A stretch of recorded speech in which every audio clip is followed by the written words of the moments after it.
Hi guys, ఇది నేను ముందు వీడియోకి కంటిన్యూయేషన్ అనమాట. సో అక్కడ లోపల స్టఫ్ అయితే ప్రిపేర్ చేసుకున్నాం కదా, ఇప్పుడైతే బయటికి కోటింగ్ వేసుకోవడానికి అయితే ప్రిపేర్ చేసుకుంటున్నాం అనమాట.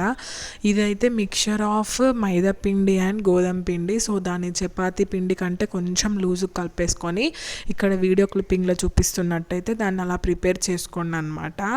అండ్ నెయ్యితోనైతే అద్దుకోండి. టేస్ట్ అయితే చాలా బాగుంది గైస్, లిటరల్లీ నేనైతే షాక్ అయిపోయాను, అసలు టేస్ట్ ఇంత బాగుంది ఏంటి అని. సో మీలో కూడా ఎవరైనా ఇది ట్రై చేస్తే నాకు కమెంట్ సెక్షన్లో కమెంట్ చేయండి. సో దాన్ని అలా ఒత్తుకున్న తర్వాత ఒక పెంక పెట్టేసుకొని దానికి ఫస్ట్ ఇట్లా నెయ్యి అయితే స్ప్రెడ్ చేసుకోండి. నెయ్యి స్ప్రెడ్ చేసుకున్న తర్వాత మనం ప్రిపేర్ చేసుకున్న బొబ్బట్ని ఆ పెంక మీద వేసి మళ్ళీ నెయ్యితోనే కాల్చండి, చాలా బాగుంటుంది.